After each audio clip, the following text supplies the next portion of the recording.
Hello? Hello. I see the 1252 has got a brother.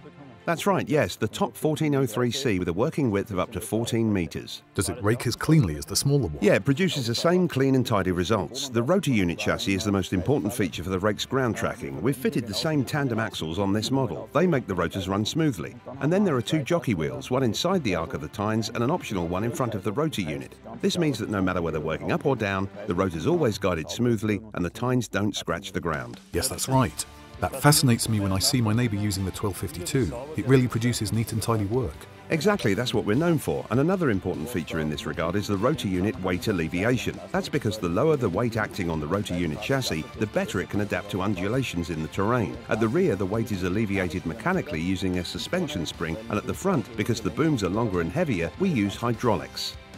How does the adjustment and operation of the machine work? Is there a separate control terminal for the rake? Basically, it's like this. The rake is ISOBUS compatible as standard. That means you can use any tractor ISOBUS terminal, and there are also several of our control terminals to choose from. On my new tractor I have a joystick, so it would be good if that could be programmed somehow using the control system. That's right, on many tractors you can make use of the joystick. Then of course you can assign the functions of the rake directly to the tractor joystick.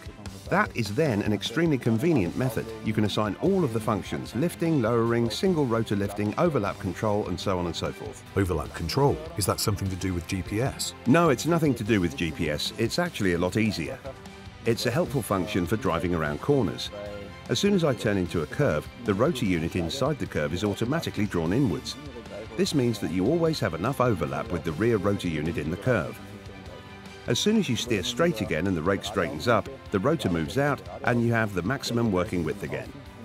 This is, as I said, a helpful function if I have to work round many corners in my fields, where the wedge swath mode could also be helpful, for example. Wedge swath mode?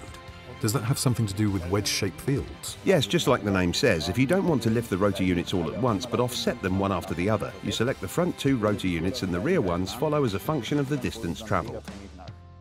This means I can lift the left one first, then the front right one, and then the rear ones lift up by themselves.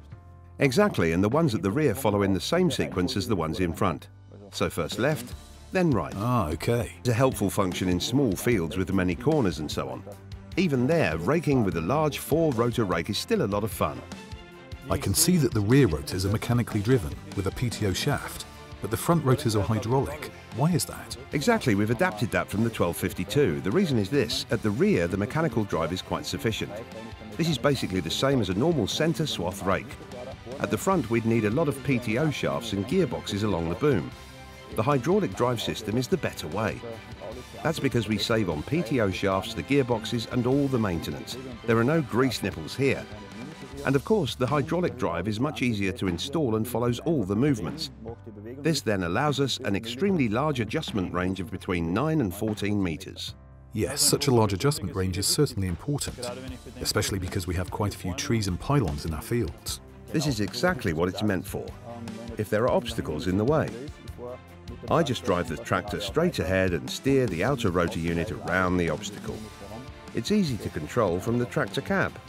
Ah, interesting. And the tyres I'm looking at right now, are they standard? The 710 tyres are optional. The 620R 22.5-inch tyres are standard, so they're also decent tyres. Yeah, but that's got to be over 3 metres then, right? No, with both types of tyre you have a transport width under 3 metres and the rake is less than 4 metres high without removing any tine arms. This means fold it up and hit the road. You don't even need to leave the cab. There's nothing you need to do by hand. I see. That all sounds very interesting. Can I test the machine? That's certainly possible. We just have to find your nearest dealership and then we'll see how we can organise a demo.